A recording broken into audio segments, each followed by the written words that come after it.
c'est pour vous. Ah, De bon matin, il est beau celui-ci. putain. Ah, je vous explique, moi, je suis youtubeur. Vous connaissez YouTube? Ouais. Donc voilà, je fais des reportages dans la rue, je viens discuter un peu avec les gens. C'est la question à 1 million d'euros, c'est qu'est-ce qui se passe après la mort? Qu'est-ce que les gens y croient après la mort en fait? Oh, pauvre de moi. Et ouais, parce qu'on y va tous, ça. Ouais, ça c'est sûr. Et ça, elle peut arriver à n'importe quel moment, la mort. Ah, ben ouais, ça je sais. Alors moi, la question que je vous pose, c'est sans vous envoyer quelque part, hein, je suis pas témoin de Jéhovah, je remplis pas les églises, rien. Hein. Ça je sais, puisque le 3 novembre, j'ai failli y passer d'ailleurs. Ouh. Ah ouais? Je suis rentré en urgence avec 40 de fièvre et Oh. j'avais le palpitant à 180. Ah vous pouvez dire que c'est vraiment Dieu qui vous a gardé, hein? Ouais, Dieu, c'est plutôt les médecins. Hein. Oui, mais est-ce que vous croyez en Dieu? Sincèrement? Non, pas du tout. Pour moi, c'est utopique. C'est-à-dire?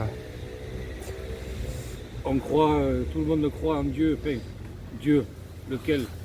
Mais il n'y en a qu'un. Le problème, alors ce que vous dites, je vous rejoins sans que vous me l'avez annoncé, mais on mélange souvent Dieu avec la religion. Oui, mais c'est ça.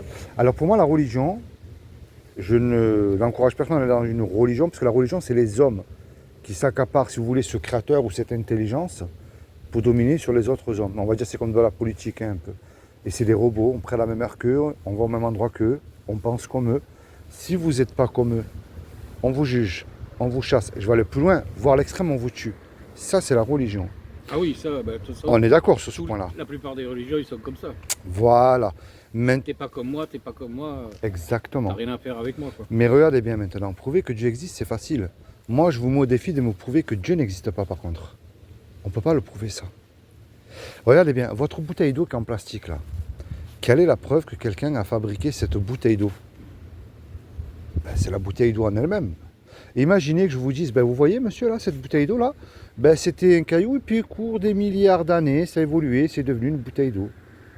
Je vais aller même beaucoup plus loin. Hein. Il y a eu une grosse explosion.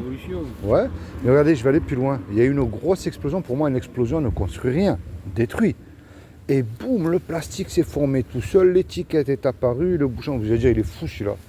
S'il y a une bouteille d'eau, vous êtes quand même d'accord avec moi qu'il y avait quelqu'un qui l'a dessinée, qui l'a fabriquée, cette bouteille. Généralement, oui. On est d'accord. Le temps qu'ils ont mis, les employés, ça c'est un autre sujet. Eh bien, maintenant, monsieur, c'est simple, vous regardez autour de vous. La complexité de votre corps, votre sang, comment a-t-il pu évoluer? Votre vue, avant on ne voyait pas en noir et blanc. Eh bien moi, c'est cette intelligence-là, si vous préférez l'appeler comme ça, qui a tout créé. La loi de la pesanteur, elle existe. La loi d'aérodynamique, elle existe aussi. Vous prenez une tomate ici, en extérieur, hein, je parle, hein, ne poussera pas au pôle Nord. On est bien d'accord. Une loi, imaginez-vous, je vous dis, ben voyez, pour fabriquer une loi, on va dire que ça apparu tout seul. Vous prenez une feuille blanche et l'encre, pouf, elle tombe du ciel toute seule. Je veux dire, il est fou, lui. C'est qu'il y a bien une intelligence pour faire tout ça. Ça s'est pas fait tout seul. Et puis un fait scientifique, prenez rien, monsieur. Ben, vous aurez rien. Eh bien moi, ce créateur-là que je vous ai expliqué qu'il y a des lois, a mis une loi dans votre cœur et dans la mienne. Et cette loi, elle ferme la bouche même à tous les religieux. Et elle montre aussi, même si on ne se connaît pas, vous et moi, qu'on ne peut pas se juger. C'est la loi des 10 commandements. Et elle définit à ses yeux, de ce créateur, si on est quelqu'un de bien ou pas. Et je défie quiconque de me dire qu'il a accompli la loi des 10 commandements. Alors lui, il a accès au paradis tout de suite. Et ça n'existe pas, vous allez voir. Je ne vous juge absolument pas du tout. J'ai cassé toutes les lois jusqu'à aller en prison. Donc ça, c'est clair. Il y a un commandement qui dit tu ne mentiras point. Parce que depuis que vous êtes né, ça vous est arrivé de dire ne serait-ce qu'un mensonge. Y compris pour faire du bien, je parle. Hein. Est-ce que ça vous est arrivé déjà? Oui. Moi aussi. Comme tout le monde. Ben, celui qui dit qu'il n'a pas menti une fois, c'est un menteur déjà. Comme la plupart des gens. Ben, même toute notre société est fondée sur le mensonge. On ment pour un petit truc ou un gros truc. Oui. Il y en a un qui dit tu ne voleras pour point. Oui ou pour un non. Il y en a un qui dit tu ne voleras point. Alors voler, ça ne veut pas forcément le dire dans un magasin, piquer une tablette de chocolat ou une bouteille d'eau, je ne sais quoi. C'est par exemple, vous êtes mon patron, je suis votre employé et je viens tous les jours au travail sans vous le dire en retard, mais vous me payez. À vos yeux, ça reste un vol. Et je vous vole, on est bien d'accord. Est-ce que ça vous est déjà arrivé, vous? N'importe quoi, hein, même... Ouais, d'être arrivé en retard au boulot, oui, bien sûr. Ouais, ou même piquer quelque chose, mais peu importe la valeur. Hein, Ça arrivait à tout le monde d'arriver en retard. Mais bien sûr. Il y en a un qui dit tu honoreras toujours tes parents. De toute façon, il y a un piège là. Quel est l'homme ou la femme qui peut dire à l'adolescence je les ai toujours honorés, je les aurai toujours obéis, jamais menti? Okay. Difficile, hein? Et un dernier, il y a un commandement qui dit tu mettras toujours Dieu en premier dans ton cœur. Alors même un incroyant ou une incroyante le met quand tout va mal. Mais quand tout va bien, par exemple, ben, Seigneur, c'est une grâce parce qu'aujourd'hui tu m'accordes de vivre aujourd'hui. Parce que c'est une grâce de vivre aujourd'hui. Moi, je défie à quiconque de me dire à quel âge, à quelle heure il va mourir. Ça, on ne sait pas. Tout. Oui, et on aimerait le savoir. Et on aimerait savoir ce qu'il y a après. C'est qu'on peut prévoir. Oui, mais déjà, la naissance, on sait qu'on va mourir. Déjà. Et encore, quand on est prématuré, non.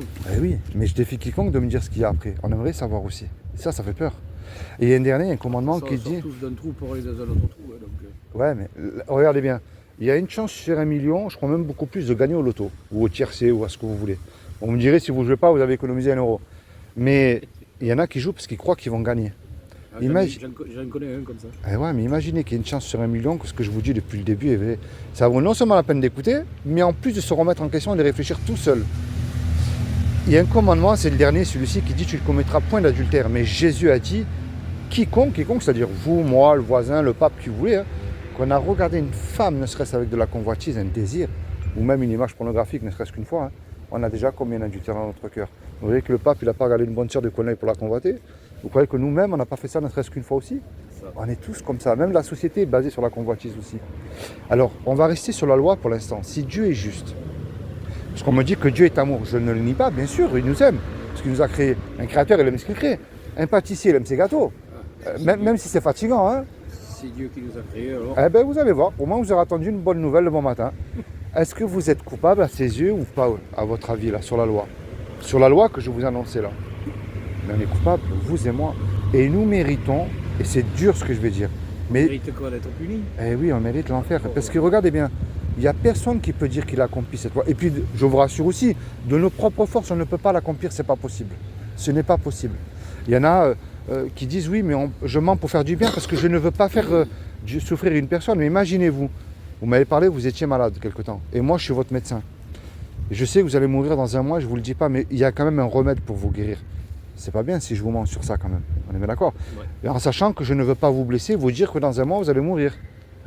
Vous voyez, les gens ne pensent pas à cette chose-là. Mais ça, si vous préférez, c'est le diagnostic, c'est la mauvaise nouvelle. Mais moi, ce que je vous amène, c'est quand même une bonne nouvelle demain matin. Alors, je ne remplis pas les bancs des églises, parce que les hypocrites, il y en a de partout qui chantent Alléluia dimanche matin. Et lundi et mardi, ils ont oublié. Ils ne sont même pas capables de donner 1 euro à un pauvre SDF. Hein. La bonne nouvelle, c'est vrai que Dieu il nous aime, il nous a créés. Et je vous ai expliqué qu'un créateur, il aime ce qu'il crée. Un artiste, il aime son art, c'est aussi simple que ça. Pour vous, c'est Dieu qui a tout créé. Pour moi, c'est Dieu qui a tout créé. Maintenant, regardez bien, si je me trompe, on plaisante tous les deux quelques minutes, hein, mais si je ne me trompe pas, là, c'est vous qui perdez gros. Parce que regardez bien, Dieu a fait quelque chose de merveilleux il y a 2000 ans, c'est qu'il s'est habillé d'un corps qui est Jésus. Je parle du vrai, puisque tout le monde a le sien. Le vrai qui a existé, moi, je parle. Et il a dit, quiconque croit, il n'a pas dit de faire, il a dit de croire, et avec foi, que Jésus est ressuscité du royaume des morts le 3e jour, aura la vie éternelle à mes côtés. Faites ce que je dis, pas ce que je fais. Mais il y en a beaucoup de pasteurs, vous savez, c'est vrai, qui prennent la Bible ou de curés, faites ce que je dis, mais pas ce que je fais. Exactement. Mais moi, c'est pour ça que moi, je vous encourage tout seul. Je ne remplis pas les bancs des églises. Si vous voulez y aller, ça, c'est votre choix à vous. Mais moi, c'est pas mon but. Moi, sur mon traité, vous verrez, il n'y a pas de nom d'adresse. Alors, juste comme ça, combien de fois Oui. je suis rentré dans une église? 5 fois. Depuis que vous êtes né? Ben moi, vous savez, regardez bien. J'ai été baptisé là, un peu plus loin. Je suis même allé au catéchisme. Ben regardez bien. Moi, j'ai été baptisé dans une église évangélique un peu plus loin à la plage. Et je suis sorti de cette caricature des murs église, de la zone de confort. Parce que tout le monde aime bien assis sous la clim ou à côté du chauffage. Mais Jésus ne nous a pas dit de rentrer dans la Bible. Il a dit allez. Jésus était assis avec les ivrognes et les prostituées, pas pour devenir comme eux, pour leur montrer le véritable chemin et l'hypocrisie des curés que vous voyez, les pharisiens, quoi. Alors, comme je vous ai dit, il faut croire. Quand Jésus est ressuscité du royaume des morts le 3e jour, il est mort pour vos péchés, les miens. Mais les démons, ils y croient en lui. Et eux, ils tremblent. Alors moi, la clé que je vous donne, vous en faites ce que vous voulez, je ne suis pas mieux que vous. Et loin de là même. La clé, c'est la repentance. C'est-à-dire que tout seul, sur votre banc, là, on se repent de nos péchés et on parle à Dieu. On lui dit, j'existe. Si tu existes, envoie-moi quelqu'un ou montre-moi quelque chose. Parce qu'il est capable de le faire, il est tout puissant. Moi, tu vois, voilà, j'ai un certain âge, j'ai été à l'hôpital, c'est vrai que les médecins m'ont guéri, mais je sais qu'un jour je vais mourir. Est-ce que tu existes vraiment? Ou est-ce que je vais passer l'éternité? Mourir, ça on le sait. Imaginez, vous et moi là. À quelle heure, on ne sait pas. Exactement. Mais est-ce qu'on est prêt? On n'est jamais prêt pour la mort. Ouais. Imaginez le restaurant là, qui est là. Vous et moi, un exemple. Hein. On braque la caisse, on prend la caisse, on se fait serrer et on passe tous les deux devant le tribunal. Le juge, il nous dit à tous les deux, je vous laisse le choix, vous me donnez 1 million d'euros de caution Vous partez tous les deux 30 ans en prison là. On n'a pas l'argent parce que vous et moi on s'est fait serrer. Puis on ne peut pas revenir en arrière et effacer le mal qu'on a fait. Et on ne peut sûrement pas dire au juge tous les deux, vous êtes bons, miséricordieux, je vous le promets, je recommence plus, laissez-moi partir. Ça ne marche pas ça. Ah non, ça a jamais marché, ça marche pas. Voilà. Le juge il va nous répondre, c'est vrai que je suis très bon et miséricordieux, mais moi je suis un juge et j'applique la justice. Vous me payez la caution, vous partez en prison. La justice des hommes. Eh oui, mais on se regarde tous les deux, on ne sait plus quoi faire. La justice de Dieu. Ah ben c'est celle que je vous ai annoncée, les 10 commandements, mais regardez bien comme elle est belle encore une fois, la justice de Dieu, la grâce plutôt de Dieu, la grâce. Il rentre un homme dans la salle qu'on ne connaît pas. Et cet homme-là, par amour pour nous, il décide de payer la caution, la dette. Le juge, puisque la caution a été versée, il nous libère, il est satisfait lui. Mais maintenant, imaginez-vous bien là, le film là.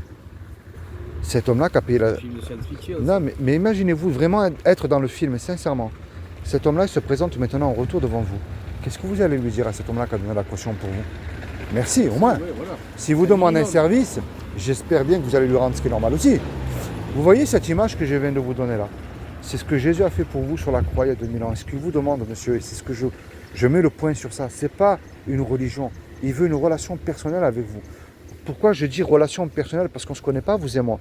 Mais vous avez peut-être subi des tristesses et des injustices que je n'ai pas subi moi. Vous avez eu, vous, des joies que moi, je n'ai pas eu, puis vice-versa. L'être humain, depuis qu'il est né, chacun a eu une vie différente. Chacun porte sa croix. Et c'est ce que Jésus nous demande de faire. Alors moi, ce que je vous encourage à faire, monsieur, c'est pas d'aller dans une église. Oh, pardon de moi. C'est pas ça, moi. Je vous encourage, c'est vrai que vous avez dit un mot qui est important tout à l'heure. Faites ce que je dis, mais pas ce que je fais. Et on ne veut pas lire la Bible à cause de mauvaises personnes qui s'en servent, qui sont même pas foutues de mettre même en pratique ce qu'ils prêchent. Je vous rejoins sur ce point-là. Mais moi, je vous encourage à la lire tout seul et à la mettre en pratique et à vous rapprocher de Jésus. Parce que comme je vous ai dit, on va mourir un jour ou l'autre. Et vous serez même surpris de trouver ce qu'il y a écrit dedans. Et c'est ça, moi, que je vous amène. C'est la foi. Jésus parle une petite fois d'un grain de moutarde qui représente beaucoup de choses. Et moi, c'est ça que je vous amène, monsieur. Un sauveur. Alors, pourquoi je parle du mot sauveur et aussi Seigneur? Sauveur, c'est l'histoire du braquage que je vous ai raconté. C'est Jésus qui est mort pour vous sur la croix, qui vous a racheté de la colère des 10 commandements que vous ne pouvez même pas accomplir de vos propres forces. Puis moi non plus, d'ailleurs. Seigneur, c'est un peu plus compliqué parce qu'on reste humain avant tout aussi. Vous allez dire là sur le banc, si je mens, ben je m'en fous, personne ne le sait. Mais il m'accorde quand même le paradis gratuitement et je n'ai absolument rien à payer. Alors je décide par amour et par conscience envers Jésus de ne plus mentir et puis de le suivre. Et peu importe ce que ça me coûte. Vous savez, je termine avec ça, je vous laisse tranquille. Il nous a donné la liberté de l'aimer, de le suivre ou pas. Jésus n'est pas sectaire. On en a fait une genre de secte pour s'en mettre un peu plein les poches. Ce qui est vrai aussi. Faites ce que je dis, mais pas ce que je fais aussi. Ça, la plupart des religions, c'est des sectes. Hein. Mais bien sûr. Mais il n'est pas une secte, justement. Et c'est ça. Vous avez mal? C'est l'arthrose. L'arthrose. Est-ce que vous avez déjà lu la Bible, monsieur? Non, ça m'intéresse pas. Ouais. Bon, je vous laisse quand même un petit souvenir. Comme le Coran et le reste qui va avec. Je vous encourage à le lire. C'est Gardez-le, c'est pas mon Ouais. truc, la religion. Bon, soyez quand même bénis. Et quelle qu'elle soit. Et ça va passer sur Internet? Non, c'est que YouTube. Moi, je fais des reportages pour dire aux gens. Internet, c'est YouTube, c'est sur Ouais. Internet. Hein. Mais je vous encourage quand même, monsieur, à vous rapprocher de Jésus seul, alors, parce que vous n'avez pas d'une Bible. Parlez-lui sur votre banc. Vous lui parlez sur votre banc. Est-ce que tu existes? Ou quel est ce farfelu là qui est venu me parler de Dieu? Enfin, avec vos mots à vous, je peux prier pour vous, mais le reste, je ne peux pas faire à votre place, quoi. C'est important de penser à ça. Bon, soyez bénis. C'est comment votre prénom? Fred. Fred, moi c'est Philippe. Fred, je vous remercie pour les quelques minutes, c'est super gentil de votre part. Mais pensez à ce que je vous ai dit, c'est important. Ça fait passer le temps. Eh oui, mais pensez à ce que je vous ai dit. Ce soir. Allez, soyez bénis, très bonne journée. Ouais, Allez, au revoir, merci.